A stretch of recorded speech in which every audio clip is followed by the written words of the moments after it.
எல்லோருக்கும் வணக்கம்.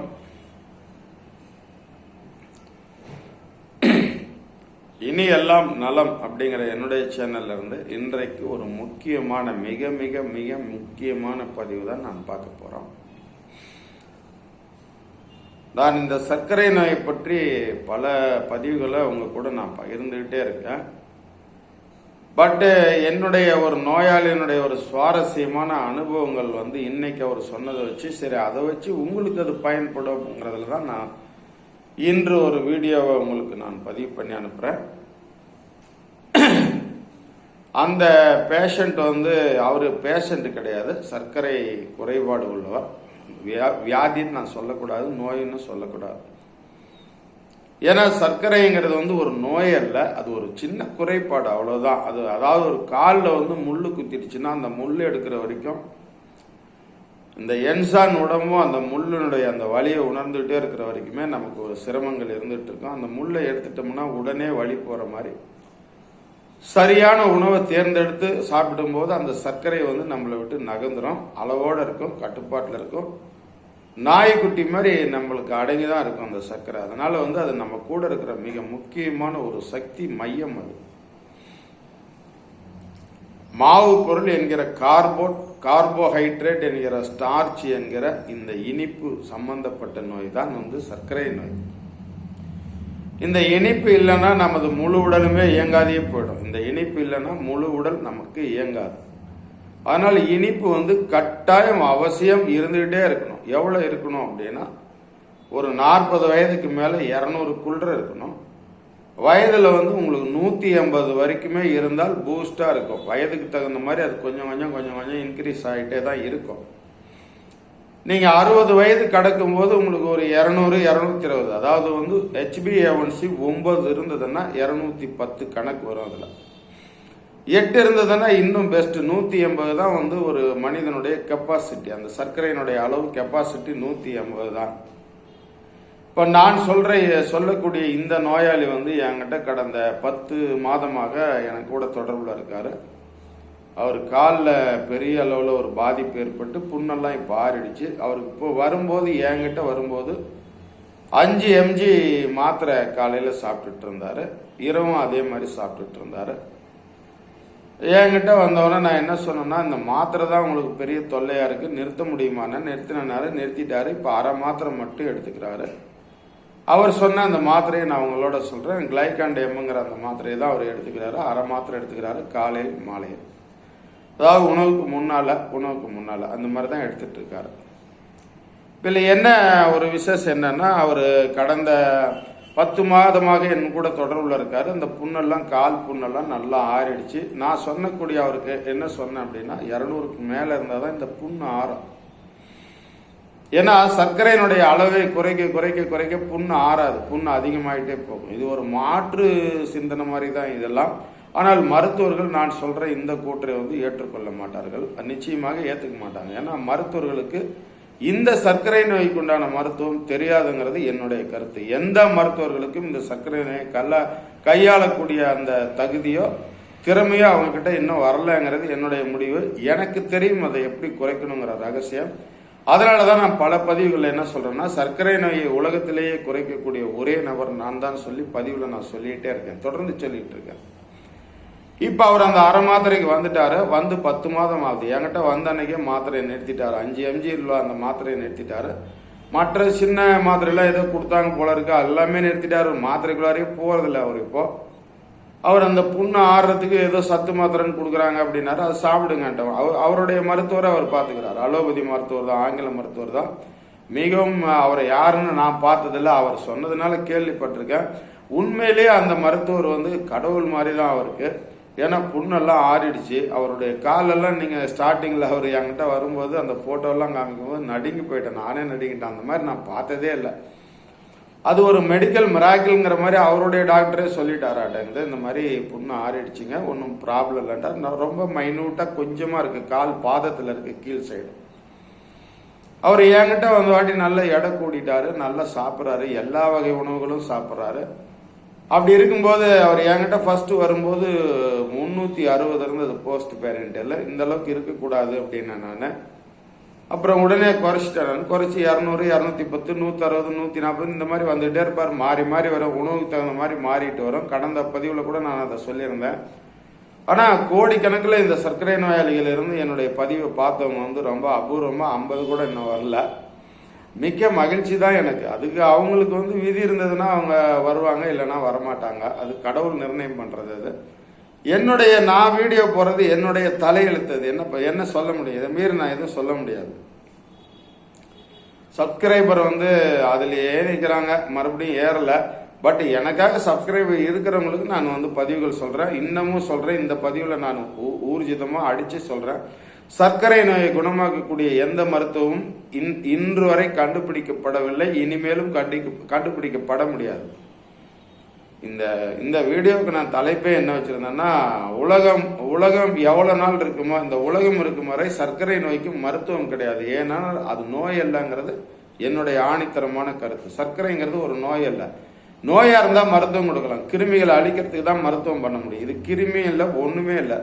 நான் சொன்ன மாதிரி காலில் தைச்ச முள் எடுக்கிற மாதிரி அதை எடுத்துட்டோம்னா இந்த சர்க்கரை நோய் ஒரே நாளில் நம்மளை விட்டு அழகிடும், மறுபடியும் அகன்றிடும். மறுபடியும் அதை வராத அளவுக்கு நம்ம மெயின்டைன் பண்ணிட்டு கொண்டுட்டு இருக்கலாம். அந்த மாதிரி தான் இவரும் வந்துட்டு இருந்தாரு. இப்போ போன ஒரு வாரத்துக்கு முன்னால் என்ன சொன்னாருன்னா, நான் ஏற்கனவே நிறைய கல்யாணத்துக்கு போவார், போயிட்டு வந்துடும், குறைஞ்சிரும். ஆனால் அந்த அளவுக்கு ஜாஸ்தி ஆகலை. இந்த ட்ரிப் என்ன ஆயிட்டதுன்னா, அவர் கல்யாணத்துக்கு போனவர் கொஞ்சம் அதிகமாகவே அவர் பதிவுலேயே சொல்கிறாரு. என்கிட்ட ஃபோன் பண்ணும்போதே சொல்கிறாரு. அவர் என்ன சொல்கிறாருன்னா, பக்கத்து இலையில இருந்தது ஆள் வரல, அந்த ஸ்வீட்டையும் நானே எடுத்து சாப்பிட்டேங்கிறாரு. சிரிச்சுட்டே சொல்கிறாரு. இது முதல் வெற்றியாக இதுதான். அந்த சர்க்கரை நோயை பற்றிய அந்த பயம் இல்லாததான் இந்த சர்க்கரை நோயிலிருந்து வெளிவரக்கூடிய முதல் அத்தியாயமே அதுதான். அந்த பயம் இருக்கக்கூடாது, மனிதர்களுக்கு அந்த பயம் இருக்கக்கூடாது. எந்த நோயா இருந்தாலும் சரி, நீங்க வந்து பகவத்கீதையில சொல்ற மாதிரி என்றைக்கா இருந்தாலும் மரணம் நிச்சயம், அதுல சந்தேகமே கிடையாது. அந்த நோய் வரும்போது இந்த சர்க்கரை நோய் தான் அபாயகரமானதுன்னு பல பதிவுகளை நான் சொல்றேன். இது வரும்போது என்னுடைய சிரமங்களை அனுபவிக்கிறது தான் நமக்கு கஷ்டமே ஒழிய மரணம் கஷ்டம் கிடையாது. ஏன்னா மரணம் வர்றது உங்களுக்கு தெரியாது, அது வந்த பிறகு உங்களுக்கு தெரியாது. ஆக மரணம்னு ஒன்று உங்களுக்கு வருது அப்படின்னா அது உங்களுக்கு நீங்க எப்பவுமே கண்டுபிடிக்க முடியாது. அதனுடைய பாதிப்பை நீங்க ஒரு நொடி கூட உணர முடியாது, நிமிஷத்துல மறைஞ்சிருவீங்க, அவ்வளவுதான். அது மூளையினுடைய வந்து சுவிட்ச் ஆஃப், அவ்வளவுதான். மூளை சுவிட்ச் ஆஃப் பண்ணிடுச்சுன்னா உங்களுக்கு என்ன தெரியும்? அப்படியே பிளைண்ட் ஆயிடும், மூளையே பிளைண்ட் ஆயிடும். உங்களுடைய எல்லா செயல்பாடுகளும் நின்றுடும், உங்களை அறியாமே நின்றுடும், தூக்கத்துக்கு போன மாதிரி ஆயிடும், அவ்வளவுதான். அதுதான் மரணம். பட் அந்த மரணம் வர வரைக்கும் நம்ம படக்கூடிய சிரமங்கள் தான் சிக்கலாயிடும். இப்போ அந்த மாதிரி கடந்த வாரம் அவர் என்ன பண்ணாருன்னா, ஒரு விருந்து இருக்கு போலாமான்னாரு. தாராளமா போங்கன்னா. எத்தனை நாள்னா 4 நாள் இருக்கு, 3 நாளைக்கு நல்ல ஜோரான விருந்து அப்படின்னாரு. நான் சொல்லிட்டேன், 3 நாள் வந்து நீங்க பேஷண்ட்டுங்கிறத மறந்துடுங்க. அந்த உணவுல என்ன வைக்கிறாங்களோ எல்லாமே சாப்பிடுங்க. அப்படின்னா இனிப்பு சாப்பிடலாம், மாதிரி இனிப்பு தான் அதிகம் சாப்பிடணும், சாப்பிட்டுருங்க. எவ்வளவு ஏறினாலும் பரவாயில்ல, அதை பத்தி கவலையே வேணாம். மறுநாள் எனக்கு ஃபோன் பண்ணுங்க, ஒரே நாளில் குறைச்சிடலாம், 2-3 நாளில் நார்மல் வந்துடும் அப்படின்ட்டேன். இப்போ அவர் விருந்து நேற்று தான்.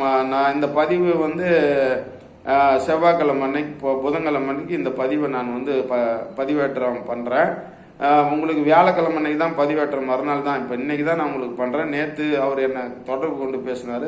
திங்கக்கிழமை விருந்துக்கு போனோம்னா இந்த மாதிரி சாப்பிட்டுட்டேன், ஃபுல்லாக சாப்பிட்டுட்டேன், நான் எதை பற்றியும் கவலையே படல, நீங்கள் இருக்கும்போது எனக்கு என்ன பயம் இருக்குது அப்படின்னு. அவருக்கு ஏற்கனவே டயட்டெல்லாம் நான் சொல்லியிருக்கேன், அதெல்லாம் அவருக்கும் தெரியும். அவர் 3/4 மருத்துவர் ஆகிட்டார். என்னை விடாத பிடிச்சி கற்றுக்கிட்டு இருக்கிறார். ரொம்ப நல்ல விஷயம்.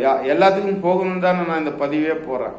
அப்புறம் அவர் என்ன பண்ணார், ஃபோன் பண்ணார். காலையில் நேற்று ஃபோன் பண்ணார். ஆனால் இந்த மாதிரி 370 இருக்குது, எனக்கு சுகர் 370 இருக்குதுன்னாரு.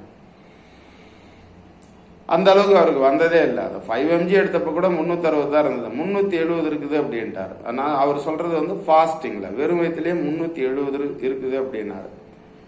எனக்கெல்லாம் இதெல்லாம் சாதாரண விஷயம், எனக்கெல்லாம் அது ஒரு அதிர்ச்சியே கிடையாது, எனக்கு சாதாரண விஷயம். சரி, ஒன்றும் பிரச்சனை இல்லைங்க, நைட் ஒரு டயட் எடுத்துக்காங்க, காலையில் எடுத்துக்காங்கண்ணா. என்னன்னாரு, நீங்க சாப்பிட்ற உணவே தான் அப்படின்னு. அவர் ஏற்கனவே சாப்பிட்டு இருக்கிறவன தான் கொஞ்சம் மட்டும் சின்ன ஆல்டர் பண்ணி ஒரு உணவு சேர்த்தி கொடுத்தேன். சேர்த்தி தான் கொடுத்தேன், குறைக்கல, கவனத்தில் வைங்க, சேர்த்தி கொடுத்தேன். இப்போ புதன்கிழமை அன்னைக்கு எனக்கு ஃபோன் பண்ணி அன்றைய ரிசல்ட் எனக்கு சொல்றாரு. செவ்வாய்க்கிழமை அன்னைக்கு அதை சொன்னாரு. செவ்வாய்க்கிழமை நைட்டு புதன்கிழமை காலையில் பார்த்துட்டு புதன்கிழமை காலையில் எனக்கு ரிசல்ட் கொடுங்கன்னாரு. நேற்று தினம் புதன்கிழமை அவர் ரிசல்ட் எனக்கு கொடுத்துட்டாரு. சாப்பிட்றதுக்கு முன்னால் 267, அதாவது 370 இருந்தது வந்து 267. சாப்பிட்ட பிறகு போஸ்ட் பேண்டில் வந்து 280 இருக்குது அப்படின்னாரு.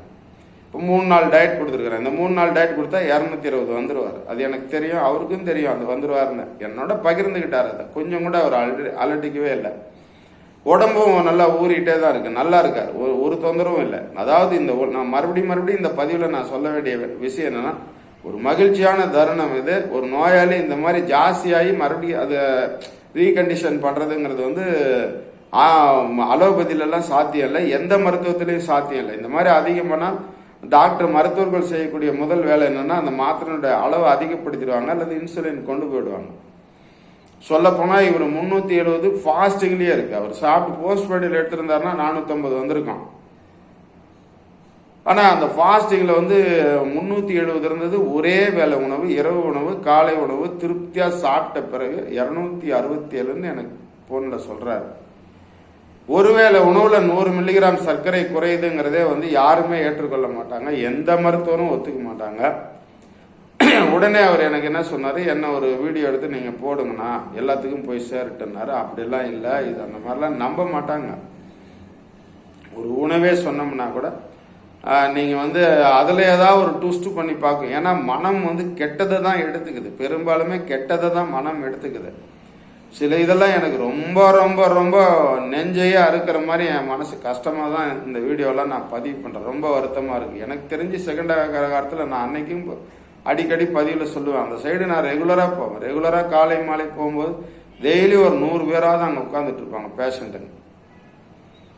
ஆனால் இந்த வீடியோவை பார்க்குறவங்களும் நான் சொல்கிறேன், அந்த மாதிரி உணவுகளை எடுத்துக்கல. வீடியோ எனக்கு தெரியுது இல்லையா, எனக்கு கமெண்ட்ஸில் சொல்லுங்கிறேன், யாரும் சொல்லலை, ரிப்போர்ட்டையும் யாரும் அனுப்பலை. குறைஞ்சதுன்னா அப்படியே விட்டுறாங்க. இது மறுபடியும் ஜாஸ்தி ஆகும்போது தான் அவங்க சிக்கலாயிடுது. என்னையும் தொடர்பு கொள்ள முயற்சி பண்ணி வெக்கப்படுறாங்க, எப்படா அவர்கிட்ட போய் மறுபடியும் பேசுறதுன்னு. அந்த மாதிரி நிறைய பேஷண்ட்டுங்க என்னை விட்டு போயிட்டாங்க. குறைஞ்ச உடனே அப்படியே நகர்ந்துடுறாங்க, இதுதான் வாழ்க்கைங்கிற மாதிரி நகர்ந்துடுறாங்க. அப்படியெல்லாம் கிடையாது. இது வாழ்க்கைங்கிறது வயதுக்கு தகுந்த மாதிரி உணவுகள் மாறிக்கிட்டே இருக்கும். எல்லாமே வந்து ரிச் அண்ட் ஃபுட்டு தான் நான் கொடுப்பேன். நல்லா திருப்தியாக சாப்பிடணும், அவ்வளோதான். சாப்பாடுனா அது வயிறு ரொம்ப தான் சாப்பிடணும், அதுதான் சாப்பாடு. நிறைய ஆங்கில மருத்துவர்களே நிறைய பேர் சொல்கிறாங்க, அற்புதமான மருத்துவர்கள்லாம் இருக்காங்க. நம்ம பெரிய பெரிய டாக்டருங்கெல்லாம் என்ன சொல்கிறாங்கன்னா, உணவு வந்து மாற்று உணவுகளுக்குள்ளார போகாதீங்க, அது ஏற்றுக்காது, செல்கள்லாம் ஏற்றுக்காதுன்னு நிறைய பதிவுகள் நானே பார்க்குறேன். ஆனால் எந்த உணவு சாப்பிட்டா சர்க்கரை குறையுங்கிறத அவங்களுக்கும் தெரியல. அதுதான் ஆச்சரியம். இதில் ஒரு எவ்வளோ பெரிய டாக்டராக இருந்தாலும் அவங்களுக்கு கூட எந்த உணவு சாப்பிட்டா சர்க்கரை அளவு குறையுங்கிறத அவங்களுக்கும் தெரியாது. நான் கிட்டத்தட்ட ஒரு 20 வருஷமாக நிறைய பேஷண்ட்டுங்களை பார்த்து ஒவ்வொரு நபருக்கும் ஒவ்வொரு மாதிரியான சர்க்கரை நோய் இருக்குது. உணவு குறைச்சா சில பேர் சர்க்கரை குறைய நினைப்பாங்க, அது ஒரு ஆபத்தான விளையாட்டு. அது அதாவது உணவு நீங்கள் குறைக்கும் போது சர்க்கரை அளவு ஜாஸ்தி ஆகிடும். இதே ஒன்றுக்கு ஒன்று உள்ளே இருக்கக்கூடிய அந்த ஆர்கன் வந்து, அதாவது வந்து சிறுநீரகம், கல்லீரல், மண்ணீரல், வயிறு எல்லாமே ஒன்றுக்கு ஒன்று தொடர்புலேயே இருக்கும். ஒரு இடத்துல விழுந்ததுன்னா அங்கேருந்து அப்படியே கரண்ட் பாஸ் ஆகிற மாதிரி சிக்னல் அப்படியே போயிட்டே இருக்கும். நீங்கள் உணவினுடைய அளவை குறைக்கும் போது வயிற்றுக்கு வந்து ஒரு தொந்தரவு கொடுத்துரும். என்னடா இவ்வளோ சாப்பிட்டுட்டு இருந்தவன் ஒரு 8 இட்லி சாப்பிட்றவனுக்கு ஒரு இட்லி 2 இட்லி கொடுத்தா என்ன ஆகிடும், வயிறு வந்து குழப்பாயிடும். அது ஏற்கனவே அந்த 10 இட்லிக்கு தான் வயிறு பழக்கத்திலே இருக்கும். அதுக்கு தகுந்த மாதிரி தான் எல்லா இன்சுலின் சுரக்கிறதுலேருந்து, லிவர் வேலை செய்கிறதுலேருந்து, சிறுநீரகத்தினுடைய பணியிலேருந்து இதயம் வரைக்கும் எல்லாமே அந்த 10 இட்லிக்கு தான் எல்லாமே செட் பண்ணி வச்சிருக்கணும், ஒரு சிப்பு மாதிரி. நீங்கள் உணவுனுடைய அளவை மாற்றலாம், உணவுனுடைய ட்ரெண்டை மாற்றிக்கலாம். ஆனால் உணவில் இருக்கிற அந்த சத்தை மட்டும் மாற்றக்கூடாது. அதே சத்துள்ள மாற்று உணவுகள் கொடுக்கணும். இப்போ இட்லி 4 இட்லி இருக்குது, 4 இட்லியில் இப்போ நான் சொல்கிறேன், இதெல்லாம் நீங்கள் பதிவு வந்து திரும்ப பார்த்து நீங்கள் எழுதிக்கணும், குறிப்பு எழுதிக்கணும். இப்போ 4 இட்லி, ஒரு இட்லிக்கு வந்து 35 கிராம் சுகர் இருக்குது. இயல்பாக அவங்க கண்டுபிடிச்சி டாக்டருங்க கொடுத்த அளவீடுகள். அது ஒரு இட்லிக்கு 35 கிராம் சுகர் இருக்குது. 2 இட்லிக்கு 70 கிராம் சர்க்கரை இருக்குது. அப்போ 4 இட்லிக்கு 140 கிராம் சர்க்கரை இருக்குது. இப்போ நீங்கள் நல்லா புரிஞ்சுக்கணும், இந்த 4 இட்லி சாப்பிட்டீங்கன்னா உங்களுக்கு 500 வந்துடும் சுகர். 500 வரும், 600 வரும். அப்போ நான் என்ன சொல்கிறேன், அதே 4 இட்லி சாப்பிடுங்க, அதே 140 கிராம் சர்க்கரை ஏறட்டும் உடல்ல. ஆனால் கூட வந்து புரோட்டீனும் கொழுப்பும் உள்ள கொடுக்கும்போது அதனுடைய வீச்சம் குறையுது, அதாவது அதனுடைய வேகம் வந்து குறையுது. குறைஞ்சி என்ன பண்ணணும்னா, முதல்ல வந்து வயிற்றுக்கு வந்து கொழுப்பும் புரோட்டீனும் போனோடனே வயிறு வந்து அந்த கொழுப்பை தான் கரைக்கிறதுக்கு முயற்சி பண்ணும். அந்த கல்லீரலை தூண்ட வச்சு பித்த நீர் சுரந்து அந்த கொழுப்பை கரைக்கிறதுக்கு முயற்சி பண்ணும்போது இந்த சுகர் இருக்கிற அந்த சர்க்கரை என்ன பண்ணும்னா கேப்ல பூந்து ரத்தத்துல கலந்துடும். குறைவான சர்க்கரை போயிட்டே இருக்கும் ரத்தத்துல. அப்ப இன்சுலின் வந்து அதுக்கு தகுந்த மாதிரி இன்சுலின் ஃபுல்லா இருக்கும். ஏன்னா வயிறு ரொம்பிட்டது. நீங்க நல்லா கூர்ந்து கவனிக்கணும். நான் சொல்றேன், இந்த மருத்துவம் உலகத்திலேயே கிடையாது. நீங்க 4 இட்லி சாப்பிட்டீங்கன்னா வழக்கமா 10 இட்லி சாப்பிட்றீங்க. 10 இட்லிக்கு உண்டான உள்ள எல்லாமே ரெடியா இருக்கும், ரெடியாவே இருக்கும். 10 இட்லி வந்தா இப்போ ஒரு கல்யாண விருந்து வைக்கிறாங்க, 2000 பேர் வருவாங்க, 2000 சாப்பாடுனா 2000 சாப்பாடு ரெடியா இருக்கும். அந்த மாதிரி 10 இட்லி நீங்க சாப்பிட்டுட்டு இருக்கிற மனிதனை வந்து 10 இட்லிக்கு உண்டான அளவுக்கு லிவரும் தயாரா இருக்கும், வயிறும் தயாரா இருக்கும், இன்சுலினும் தயாரா இருக்கும், மூளையும் தயாரா இருக்கும். அதை நீங்க நினைச்சாவே ஆச்சரியமா இருக்கும். அந்த மாதிரி எல்லா உறுப்புகளும் தயாரா இருக்கும்போது நீங்க உணவை குறைக்கும் போது என்ன ஆகும்னா எல்லா உறுப்புகளும் கொலாப்ஸ் ஆகிடும். ஒரு நல்ல ஒரு தாளகதியோட ஆடக்கூடிய அந்த ஆட்டம் வந்து ரிக்கா டான்ஸ் மாதிரி ஆயிடும், கண்ணா பின்னான்னு ஆடுற மாதிரி ஆயிடும், இப்ப இருக்கிற குத்துப்பாட்டு மாதிரி ஆயிடும். உடல் பூராம தாறு மரம் வரப்பதான் உங்களுக்கு சர்க்கரையினுடைய அளவு அதாவது மெயின்டைன் பண்ண முடியாத அப்படியே இன்சுலின் ஆஃப் ஆயிடும். கேட்கறதுக்கும் அருமையா இருக்கும், செயல்பாட்டில் நிச்சயமா இது ஒரு அபாரமான மருத்துவம். இது உணவின் மருத்துவங்கிறது இப்ப நான் சொல்றதா இதுதான். இது ஒரு அபாரமான மருத்துவம். இது புரிஞ்சுக்கிட்டா ஈஸியா போயிடும், அவ்வளவுதான். அப்ப நான் என்ன சொல்றேன், 10 இட்லி நீங்க சாப்பிட்றீங்களா, அதே 10 இட்லி சாப்பிடுங்க. ஒரு 400 கிராம் அல்லது 300 கிராம் மட்டன் எடுங்க. 300 கிராம் குறையாத மட்டன் எடுங்க. வெள்ளைக்கரு ஒரு 3-4 வெள்ளைக்கரு மட்டும் சாப்பிடுங்க, மட்டன் எடுத்துக்காங்க. இது எல்லாம் போட்டு அந்த 10 இட்லி சாப்பிடும்போது என்ன ஆகும்னா சர்க்கரையினுடைய அந்த வீச்சம் கம்மியாகும், லோ கிளைசமிக் உள்ள போயிட்டே இருக்கும், இன்சுலின் சுரந்துகிட்டே இருக்கும். ஏன்னா எல்லாமே ஸ்டாக்ல இருக்கும். ஏன்னா 10 இட்லி வயிற்றுக்குள்ளார இருக்கிறது மூளைக்கு போயிடும். அது சாப்பிடும்போது அவ்வளோ ஆசையா இருக்கும் நமக்கு. அது ரொம்ப வயிறு ரொம்ப சாப்பிடுங்கன்னு தான் நான் சொல்றேன். நெய் ரோஸ்ட்டு, மசால் உருளைக்கிழங்கு மசால், நெய் ரோஸ்ட்டு, ஆனியன், முட்டை ரோஸ்ட்டு, என்னென்ன மாவுல இருக்கு எல்லாமே சாப்பிடுங்கிறேன். அந்த சர்க்கரை ஏறாதுன்னு நான் சொல்றேன், ஏறல. என்கிட்ட வந்து பேசுறதுங்கெல்லாம் குணமாகறதுக்கு அதுவும் ஒரு காரணமா இருக்கு. அதை தான் நான் திரும்ப திரும்ப திரும்ப நான் பதிவு பண்றேன். ஒருபோதும் பயப்பட வேண்டாம். இந்த சர்க்கரை நோயிலிருந்து வெளிவரக்கூடிய ரகசியம் இதுதான். இன்னைக்கு வரைக்கும் உலகத்துல மருத்துவம் கிடையாது. மருந்துகள் பூராமே வந்து சர்க்கரையை உடலுக்குள்ளார போகாத தடை பண்ற மருந்துகள் இருக்கு. டைப் 1ல இருக்கக்கூடிய அந்த இன்சுலின் பேஷண்ட், இன்சுலின் போட்டாதான் அவங்க உடலே வேலை செய்யறங்கிற பேஷண்ட்டுக்கு வந்து இந்த இது பயன் தராது. இது டைப் 2க்கு தான் இப்ப நான் சொல்லிட்டு இருக்கேன். டைப் 2ல இருக்கிறவங்க தான் 100க்கு 90% பேர் இருக்காங்க. அதனால அவங்களுக்கு தான் இது பலன் அளிக்கும். பிறவிலேயே இன்சுலின் சுரக்காத போறது ஒண்ணு இருக்கு, ரெண்டுக்கு இடையில வந்து ஏதாவது நோய் வந்து இன்சுலின் வந்து தொந்தரவாயிடும். இப்போ ஒரு விலங்கு குட்டி போட்டா பசிக்கு அந்த விலங்கையே தின்னுடுது இல்லையா, குட்டியவே தின்னுடும், சாப்பிட்டுரும், ஒரு வெறியில சாப்பிட்டுரும்.